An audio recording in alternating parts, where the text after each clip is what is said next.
Welcome back to another video. This time we're talking about heat inherit. As you've seen in the video opening, I'm doing heat inherit with melees. Now, what is heat inherit? Heat inherit is using the heat status effect to do damage. Heat itself, as I've stated in a previous video, is an element that scales differently compared to bleed procs, toxin, and electricity. Heat procs scale by the number of procs, and with each new proc refreshes every single previous proc's timer. And how heat inherit works is your first weapon, your primer, applies your first heat proc, and usually your primer will be a secondary because it has the highest heat percentage with the mod prime heated charge. The heat percent from the DPS weapon matters only for proc priority and continuing to apply heat stacks. The heat percentage isn't taken into account for heat inherit, only for your DPS weapon. Heat inherit uses the base damage of the weapon you're currently applying heat stacks with. The heat percentage and heat and faction from the weapon to apply the first heat stack get added to your DPS weapon and will use its base damage for calculations after heat stacks get refreshed by its procs. Damage gets multiplied again by the faction percent of the DPS weapon. In short, if you apply the first heat stack with a 225% prime heated charge and scorch, and 55% faction secondary, and continue applying more procs with a 55% faction DPS weapon, heat stacks will use the base damage of the DPS weapon, 225% heat and 55% faction from the secondary, and multiply everything by the DPS weapon's 55% faction. Now to put that into practice, I brought the Orthos Prime and the Kuva New Core as my DPS weapon and my primer. However, let's start with the frame. The frame is, as previous videos you've seen, it's Revenant Prime. The helmet today is the Theros Strike, because the Theros Strike can strip Doomelf. And not just that, in higher levels, you also want to strip adds because your majority damage comes from heat, and heat cannot scale with armor on. So Theros Strike solves that by stripping their armor completely. And now into the build. Growing power for aura. Because you'll always be applying statuses, it's a free 25% ability strength. Prime sure-footed because you really don't want to be knocked down, and you'll do more damage when you're not knocked down. Umbra Intensify and Blind Rage for my power strength. This will contribute to the Mesmer Skin charges,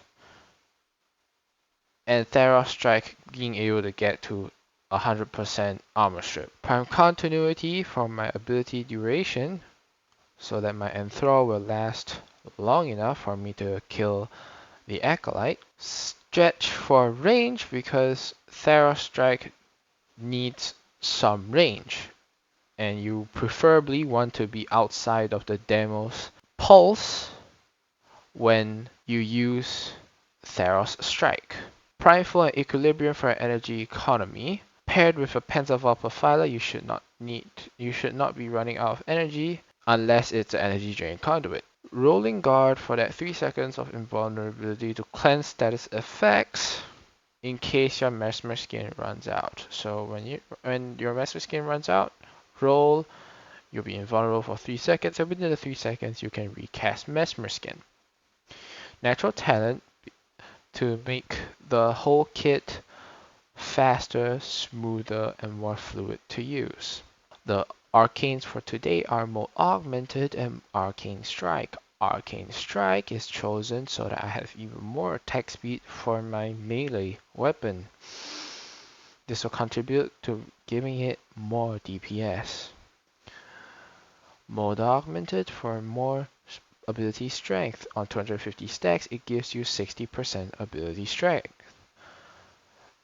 This will give me a total of 303% strength, which will give me more charges on my Mesmer skin. And that's pretty much it for Revenant Prime. For my primary, I only brought this for Acolytes. Arcaplasmor modded for Corrosive, because I don't intend on stripping armor of the Acolyte, so I have to use Corrosive.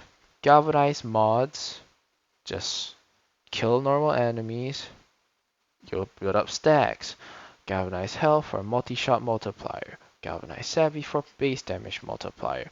Prime Point Blank, because since you're going against Acolytes, you want more base damage. Prime Point Blank will get that sorted. Prime Tactical Pump so that you can reload faster. Critical Deceleration for a critical chance. Prime Rabbit for a critical damage multiplier. Prime Charge Shell to form Corrosive. Remember, this is an innate Tox Arcaplasmor. Shotgun Barrage for more fire rate so that I can shoot faster and kill the Acolyte faster so I can get back to killing Deimos. Shotgun Ammo Mutation so that I can keep up the ammo that I have. Use Shotgun Ammo Mutation if you have. Arcane is primary dexterity for that additional 7.5 seconds of combo duration. Paired with secondary dexterity on my primer, it will give me 15 seconds of combo duration. On my primer, Prime Heated Charge and Scorch. As mentioned before, this gives me 225% heat. Amalgam Barrel Diffusion for that multi-shot and just the bonus dart speed. Frostbite and Pistol Pestilence to form my viral. Lethal Torrent for a little bit of fire rate. And Prime Expel Grenier because this will be part of our heat inherit calculation. Sure Shot for more free status. And Eject Magazine so that I can reload while it's holstered. And now onto the Orthos Prime. The Orthos Prime is modded as such. Your usual suspects are here. Condition Overload, Blood Rush, Weeping Wounds, and Prime Smite Grenier. Like I said before, you're using a damage over time build, use faction mods. And because it's heat inherit, faction mods matter. This is essentially another multiplier. Because this is a polearm, I have Boreal's Contempt.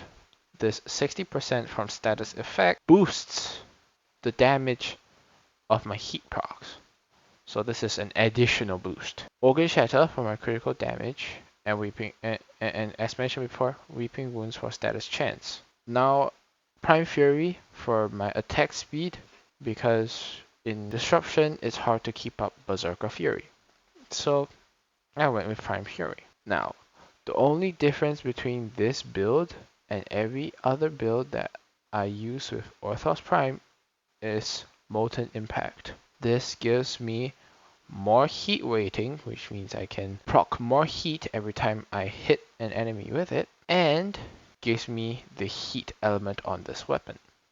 Now, can you use another weapon? Definitely, as long as the weapon has heat and a faction multiplier. A good example of this would be the Jet Kussar or the Neferi. Now the Neferi is modded as such. Usual suspects, condition overload, blood rush, and weeping wounds. Base damage, critical chance, status chance. Organ Shatter for your critical damage multiplier. Prime Magunier for your additional faction damage. Same thing as mentioned here. DOT calculation for Heat Inherit. Prime Fury for your attack speed. Molten Impact for your heat weighting. The Riven here can be replaced with either Gladiator Might or Gladiator Vice. It's here just as more attack speed for me to use this weapon. And unlike most other Heat Inherit builds that uses the Neferi, I'm not using the standing combo. And I will show you this in a quick demo run of what Heat Inherit can do. So here we are in Olympus to show you what a Heat Inherit with Neferi would look like. First, to build up combo, you'll notice that I'm using the forward combo rather than the standing combo. And that's because it's faster and it will apply more procs at a faster pace. First key.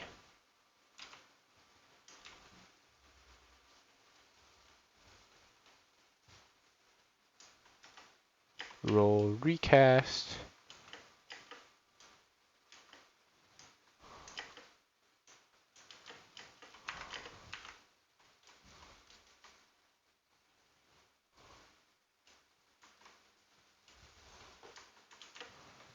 At lower levels, your primer is really strong, as you've seen there.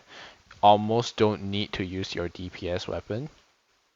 Well, it's good, but at higher levels, you definitely need to. Hopefully, there's a demo in such low levels that don't just die immediately.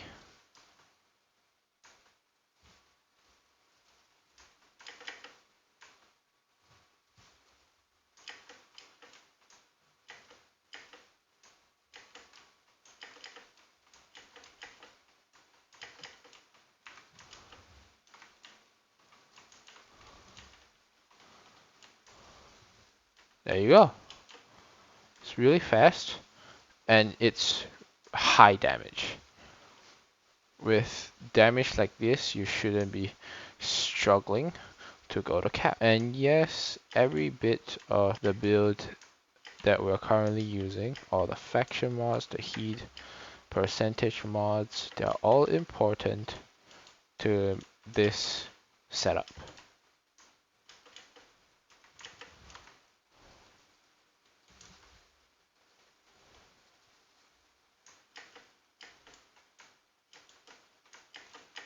So yeah, that's pretty much it for this demo.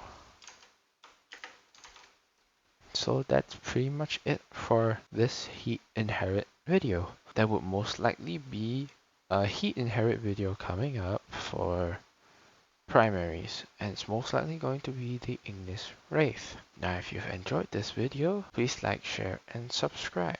Thanks to Doomelf for helping me get the clips that you saw at the start of this video. Couldn't have done the level cap without him.